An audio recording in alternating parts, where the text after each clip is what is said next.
There's a particular kind of silence that old houses hold. Not peace, not quiet. Anticipation. Like the house is holding its breath, waiting for someone foolish enough to settle in, set down roots, and start calling it home. Most people feel it and leave. They chalk it up to drafts, to old pipes, to an overactive imagination. They tell themselves it's just an old building. But some people stay. And some houses, some rooms, have been waiting a very, very long time. Tonight on Unquiet Corners, we're heading to a small mountain town tucked into the western hills of Massachusetts, a town called Oakham. Population? Not many. History? More than it lets on. The story I'm about to tell you begins with a young man who only wanted a quiet place to work. He wasn't looking for anything strange. He wasn't a thrill seeker. He wasn't chasing ghosts. But something in that house had been waiting for exactly the right person. Someone who could finish what was started. My name is Alex Vane. You're listening to Unquiet Corners. Keep the lights on. And maybe, just maybe, think twice before you open the next drawer you find. Oakham, Massachusetts. If you've never been, picture this. Narrow roads lined with oak trees so old they've begun leaning into one another, like old men swapping secrets. A general store, a library that smells like wood smoke and forgotten decades. And in winter, a cold that doesn't just chill you, it settles into you, gets comfortable, refuses to leave. It was early December when 24-year-old Ethan Carter drove his beat-up Civic into town and rented the Victorian house on the edge of the tree line. Ethan was a freelance graphic designer, sharp, self-reliant, and thoroughly convinced that the greatest threat to his productivity was city noise, traffic, neighbors, the constant digital hum of Boston. What he needed, he decided, was isolation, silence, space. The house gave him all three, and then some. It was a 2-story wooden Victorian, wide front porch, tall, narrow windows, weatherboard painted a fading gray-white that might have once been proud. Architecturally, it was genuinely beautiful. The kind of house you'd see on a fall postcard and think charming. The kind of house where, up close, you'd notice the window frames had warped just slightly, as if the house had exhaled once, long ago, and never quite inhaled again.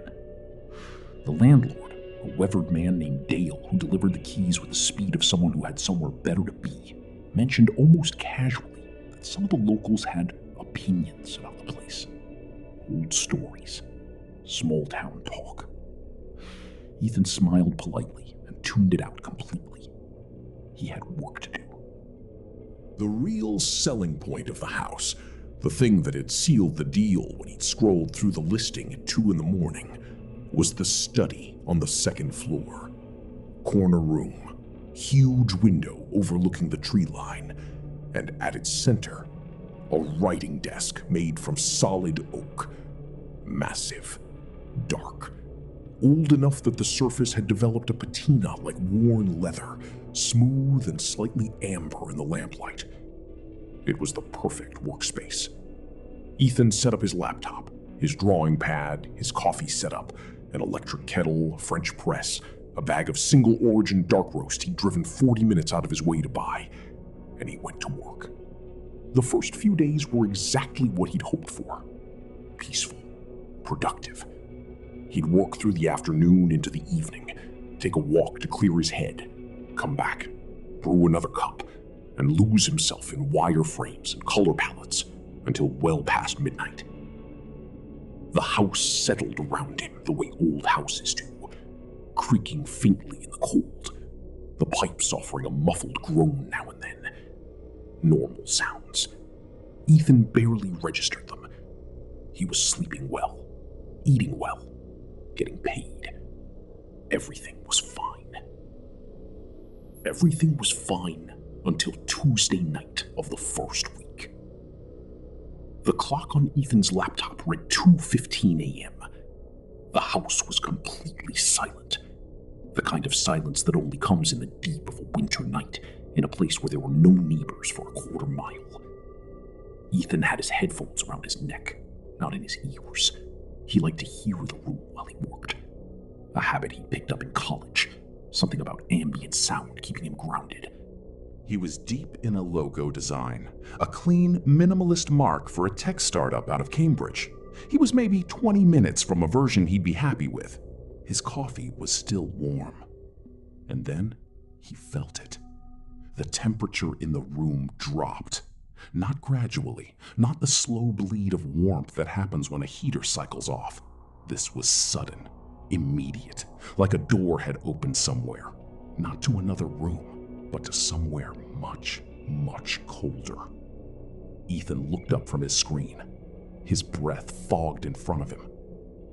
He stared at the thin curl of vapor rising from his lips, and for a moment he just sat there, confused. He looked around the room. The window was closed. The door was closed. The vent on the baseboard was ticking faintly with warm air. So why was he looking at his own breath? He turned toward the corner of the room, and that's when he heard it. Scratch, scratch, scratch. Slow, deliberate, coming from inside the desk drawer. Ethan went very still. His first instinct, the rational one, the one he was proud of, was mice. Old house, winter, rodents looking for warmth. Classic. He dealt with it before. He pushed back from his chair, crossed to the desk, and yanked the drawer open. Nothing. A couple of old sketchbooks, 3 or 4 dried-up ballpoint pens, a cracked ruler. No droppings, no movement. Nothing that could have made that sound. Ethan stood there looking into the drawer for a long moment. Then he closed it slowly, shut down his laptop, and went to bed. Mice, he told himself. Mice in the walls. He almost believed it. Morning came gray and cold, weak winter sunlight filtering through frost-laced windows. Ethan came downstairs, shower, boots, coffee mug in hand, and headed up to the study to start the day. He pushed the door open. The coffee mug nearly hit the floor. His digital drawing pad, the tablet he used for client work, the one he was certain he had powered down before going to bed, was on, glowing, and on its screen was a drawing. Ethan walked toward it slowly, the way you approach something you're not sure is real. It was a hand, rendered in the drawing app's default brush, rough, urgent strokes, like whoever drew it was working fast and under tremendous pressure. The hand was wrong, in the way that hands in nightmares are wrong. Too long, too thin, fingers that went on one joint past where fingers should end. And it was drawn reaching upward and outward, palm flat against an invisible surface, as if the hand was on the other side of the screen and trying to push through. Below the drawing, in a handwriting style the app had no brush preset for, trembling, uneven, the letters pressed harder at the beginning of each stroke and fading toward the end. I am under. Ethan read the words 3 times. He set his coffee mug down on the windowsill with exaggerated care, the way you move when your brain is checked out of the building and your body is operating on its own. And he reached for his jacket. The Oakham Public Library was small but well kept, one of those Carnegie-era buildings where the stone walls held the cold and the reading room smelled like radiators and old paper. Ethan found the town archivist, a soft-spoken woman named Mrs. Pruitt, who pointed him toward the microfiche and a shelf of bound local newspaper archives. without asking a single question about why he wanted them. In a town like Oakham, she learned, some questions answered themselves eventually. Ethan worked through the archives methodically, the way he approached design problems, reverse chronologically, looking for the pattern, the origin point. It took him about 40 minutes. What he found sent a wave of cold through him that had nothing to do with the temperature outside. In the 1970s, the Victorian house on the edge of the tree line had belonged to a man named Arthur Pindleton. Arthur was a writer, horror specifically, regional Gothic stuff that had developed a cult following in the 70s literary underground. Subscribers to small press magazines, people who found his work in used bookshops and pressed it on their friends with the urgency of a confession. He lived alone, famously reclusive. The neighbors, what few there were, remembered lights on at all hours, a typewriter going at 3 in the morning, groceries left on the porch rather than delivered. In the winter of 1974, Arthur Pindleton disappeared. No warning, no note, no evidence of struggle or departure. He was simply gone one morning, the way a word disappears when you stare at it too long. Police found the house largely as he'd left it, one fire burning low in the study fireplace, a glass of whiskey, mostly full, on the side table, and on the great oak writing desk, an unfinished manuscript, his final novel. The last chapter simply stopped, mid-sentence, at the bottom of a page. The gossip, the kind of gossip that Ethan had laughed off when the landlord first hinted at it, held that Arthur had made some kind of bargain, that in his obsessive pursuit of the perfect horror story, he had called on something darker than imagination, and that whatever he'd summoned had eventually turned on him. That the unfinished manuscript was evidence of the bargain breaking down. That Arthur hadn't so much disappeared as been taken. And that great oak writing desk, the one at the center of the study on the second floor, that was Arthur Pindleton's desk. Ethan closed the archive folder. He stood up. He put his coat on. He was leaving tonight. The light was almost gone by the time Ethan got back to the house. That specific December twilight where the sky goes from steel blue to the particular gray of old ash in about 15 minutes, and suddenly the tree line is just shapes. He went upstairs fast, packed with the focused efficiency of someone who did not want to be in a room longer than necessary. Laptop into the bag, chargers, clothes shoved into the duffel. He moved with his coat still on. By 9 o'clock, he had everything but his room key. He'd left it on the study desk that morning. One last trip to that room. He pushed the study door open. He grabbed the key from the corner of the desk. He turned around. Slam! Ethan spun back, grabbed the handle, pulled with everything he had. The door did not move. It was as if something on the other side was holding it. Not locked, not jammed, held. He could feel resistance against his pulling. A pressure. Like a hand, flat against the door. The room went dark. Not gradually, not the way a bulb burns out. All at once, as if the light had been snatched away. The only illumination now was the thin, pale wash of moonlight coming through the window. Enough to see shapes, barely. Enough to make everything in the room look like something other than what it was. Ethan pressed his back against the door. He couldn't make a sound. His throat had simply stopped working. The oak desk was shaking. It started slowly, a vibration, the way a table shakes when a truck passes outside on a highway. Then stronger. The legs walked against the floorboards, stuttering forward an inch, then back. The surface rattled. The lamp tipped and caught itself. And then the drawer burst open. From inside the drawer, something came. It started as smoke. Dark. The wrong color. Darker than the room around it. Darker than absence of light. It curled upward from the open drawer the way breath does in cold air, but slower, intentional, rising in coils that began to suggest a shape. Shoulders, a neck, arms that were too long. It took a full minute for the figure to fully materialize. By the end of that minute, Ethan was looking at what had once been, or what wore the shape of, a man. Skeletal, tall, too tall for the ceiling's comfort. And its eyes. Its eyes were the red of coal that hasn't quite gone out. Deep red, with heat behind them. Living embers in a face made of shadow. Ethan pressed harder against the door. He was making no sound because there was no sound left in him. The figure did not advance on him. Instead, and this was somehow more terrifying than if it had, it turned, walked in slow and measured steps to the desk chair, lowered itself into the seat with the unhurried ease of something that has nowhere else to be.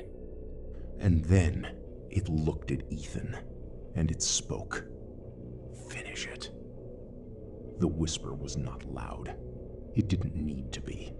It came from somewhere below sound, felt more than heard, the way a frequency can rattle something in your chest without your ears picking it up. Cold, inhuman, but clear. Finish it. Ethan's eyes moved to the desk, to his laptop, sitting where he'd left it that morning. Lid closed. Even as he watched, the lid opened on its own, slowly, gently, the way you'd open a book you've been carrying a long time. The screen came to life, and on it was a document. A manuscript, pages of dense, single-spaced text, the writing of a man who'd lived inside his own sentences. Arthur Pindleton's unfinished novel, the file Ethan had glimpsed in the library archives. Somehow, here now, on his machine, open, cursor blinking at the bottom of the final page. Below the last sentence Arthur had written, half a thought left dangling in 1974. The cursor blinked, waiting. And Ethan understood. This entity, this thing that had crawled out of the oak desk, was not a monster in the way he'd spent his life understanding monsters. It was something Arthur Pindleton had made room for, called toward him through years of dark, obsessive writing. Something that had fed on the creative darkness in that room, that had grown out of it, that was made of it. And it was bound, trapped, by an unfinished story. An ending that had never come. It wasn't here to harm him. It was here because it needed him. It needed a writer. Ethan Carter was not a writer. He was a graphic designer. He worked in shapes and color and negative space and the psychology of visual communication. He had never written a story in his life. But he understood completion. He understood the ache of an unfinished thing. Every designer does. The version of a project you can't stop seeing in your head. The gap between what exists and what should exist. The need to close it. His hands were shaking when he pulled the chair up. The figure in the seat, the thing that wore Arthur Pindleton's absence like a coat, shifted slightly to make room. Not warmly, but deliberately. An acknowledgement. Ethan sat beside it. He put his fingers on the keyboard. He read the last page. He read Arthur's words, the sentences of a man who had pushed too far into the dark and lost the thread back. And he let them settle. He thought about what the story was trying to become. He thought about what a ghost needs when it cannot rest. What the specific, particular pain of an unfinished thing feels like when it has had 50 years to calcify. And then he wrote. He wrote for 2 hours and 45 minutes. He wrote the ending that Arthur Pindleton never reached, the release of the entity, the solitary writer's final piece, the dissolution of the darkness that had held the story open like a wound. He wrote it in Arthur's voice as best he could hear it. Spare, gothic, with a specific cold beauty in its imagery. He didn't know if it was good. He didn't know if it was what Arthur had intended. But as he wrote, he felt the room change. The temperature rose, degree by degree. The imperceptible return of warmth, the way feeling comes back to cold hands. The oppressive weight in the air, the heaviness that had been sitting on his chest since the door slammed, began to lift. Not all at once. Slowly. Like something exhaling after a very, very long time of holding its breath. The ember eyes in his peripheral vision grew dimmer. Ethan didn't look at the figure. He kept his eyes on the screen. He kept writing, word after word after word, building toward the ending, feeling it take shape the way a design takes shape. The moment the proportions suddenly resolve and everything clicks into place. At exactly midnight, he typed the final 2 words. The end. Ethan closed his eyes. He sat in the dark behind his eyelids and counted to 5, then 10. Then he opened them. The study was lit again. Warm lamplight. The same ordinary glow as always. The desk was still. The drawer was closed. The chair beside him was empty. The heaviness was gone. The cold was ordinary cold. December cold. Draft through old windows cold. The kind you fix with a sweater. He looked at the laptop screen. The manuscript was there, complete. Cursor resting after the end like a period at the close of a very long sentence. The door drifted open on its own. Gently this time. An invitation, not a prison. Ethan Carter picked up his bag. He walked down the stairs, across the porch, and to his car. He didn't run. He'd already used up whatever energy running required. He drove through the dark to the interstate. He drove until Oakham was 40 miles behind him and Boston was ahead. He didn't stop until he was parked outside his friend Marcus's apartment in Cambridge at almost 3 in the morning, leaning on the buzzer until the intercom crackled and Marcus's groggy voice asked what was wrong. "Nothing," Ethan said, though his voice was doing something he couldn't quite control. "Nothing's wrong. I just need a couch." In the weeks that followed, Ethan did something he hadn't quite planned and couldn't entirely explain.